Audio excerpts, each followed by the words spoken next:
Hello കൂട്ടുകാരെ, ഇന്നത്തെ ക്ലാസ്സിലേക്ക് എല്ലാവർക്കും സ്വാഗതം. കഴിഞ്ഞ ക്ലാസ്സിൽ നമ്മൾ നിയമനിർമ്മാണ സഭ എന്താണെന്നും പാർലമെൻറ്റിൻ്റെ പ്രധാന ചുമതലകൾ എന്താണെന്നുമെല്ലാം ചർച്ച ചെയ്തു. ഇന്ന് നമ്മൾ നോക്കാൻ പോകുന്നത് നിയമനിർമ്മാണം ഇന്ത്യയിൽ എന്ന ടോപ്പിക്കിനെ കുറിച്ചിട്ടാണ്. നമ്മുടെ ടെക്സ്റ്റ് ബുക്കിലെ 74-ാം പേജ് പരിശോധിച്ചാൽ ഒരു കാര്യം വ്യക്തമായി കാണാം. ഇന്ത്യയിൽ നിയമങ്ങൾ നിർമ്മിക്കാനുള്ള പൂർണ്ണമായ അധികാരം നിക്ഷിപ്തമായിരിക്കുന്നത് നമ്മുടെ പാർലമെൻറ്റിനാണ്. നിയമനിർമ്മാണ പ്രക്രിയയിൽ ഭരണഘടന കൃത്യമായി അനുശാസിക്കുന്നതും കാലാകാലങ്ങളെ രൂപപ്പെടുത്തിയതുമായ നിരവധി നടപടിക്രമങ്ങളുണ്ട്. ഇവിടെ നമ്മൾ ഒരു കാര്യം മനസ്സിലാക്കണം. നിയമനിർമ്മാണം എന്നത് കേവലം ഒരു സാങ്കേതിക പ്രക്രിയ മാത്രമല്ല, അതൊരു രാഷ്ട്രീയ പ്രക്രിയ കൂടിയാണ്. എന്തുകൊണ്ടാണ് ഇങ്ങനെ പറയുന്നത്? സമൂഹത്തിൻ്റെ വിവിധ കോണുകളിൽ നിന്നുമുയരുന്ന ജനാധിപത്യ അഭിപ്രായങ്ങളോടും ജനങ്ങളുടെ അവകാശങ്ങളോടും സർക്കാർ എങ്ങനെ പ്രതികരിക്കുന്നു എന്നതിൻ്റെ ഫലമാണ് ഓരോ നിയമങ്ങളും. ഓരോ രാഷ്ട്രീയ പാർട്ടികളും തെരഞ്ഞെടുപ്പ് കാലത്ത് ജനങ്ങൾക്ക് നൽകുന്ന വാഗ്ദാനങ്ങൾ പാലിക്കുന്നതിൻ്റെ ഭാഗമായും ഭരണഘടനാ പ്രക്രിയ കൂടുതൽ സുഗമവും കാര്യക്ഷമവുമാക്കുന്നതിനു വേണ്ടിയാണ് പുതിയ നിയമങ്ങൾ നിർമ്മിക്കുന്നത്.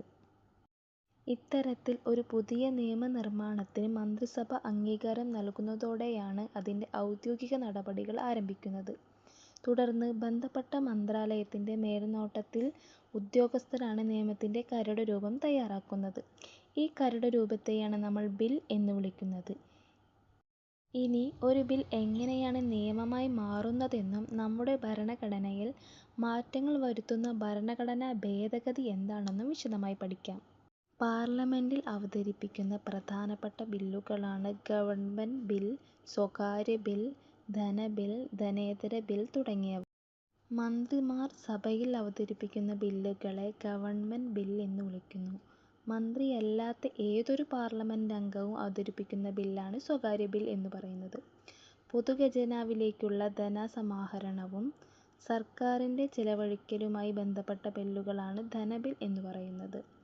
ധനബില്ലുകൾ ആദ്യം ലോക്സഭയിൽ മാത്രമേ അവതരിപ്പിക്കാൻ സാധിക്കൂ. ഇനി ധനബില്ലുകൾ അല്ലാത്ത ഏതു ബില്ലും ധനേതര ബില്ലാണ്. സാധാരണ ബില്ലുകളും ഭരണഘടനാ ഭേദഗതി ബില്ലുകളും ഇതിൽ ഉൾപ്പെടുന്നു.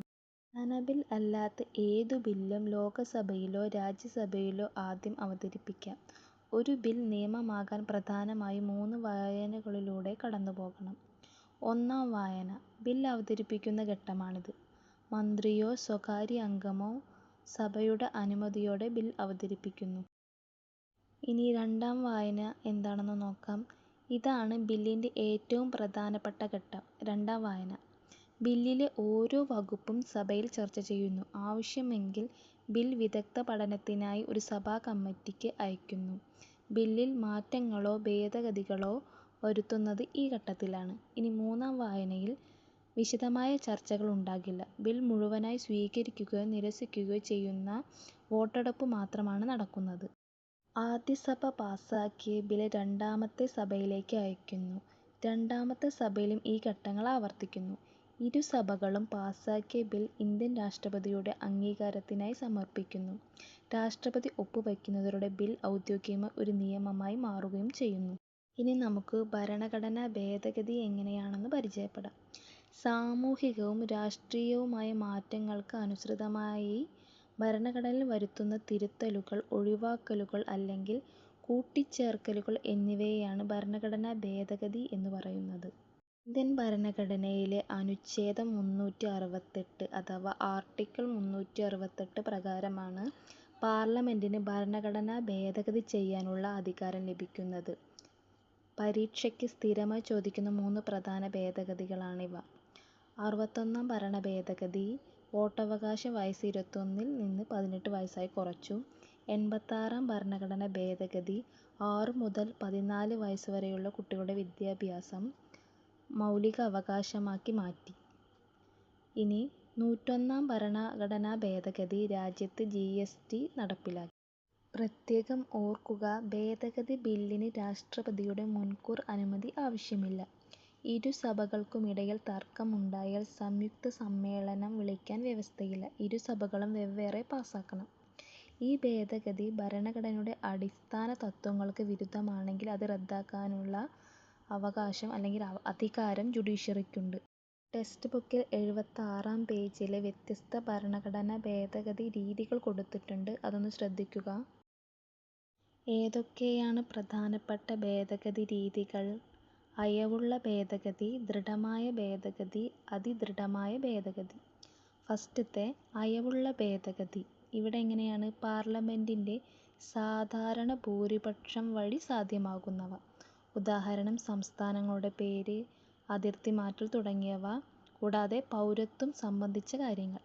രണ്ടാമത്തെയാണ് ദൃഢമായ ഭേദഗതി. ഇവിടെ പാർലമെന്റിന്റെ ഇരുസഭകളുടെയും പ്രത്യേക ഭൂരിപക്ഷം ആവശ്യമായവയാണ്.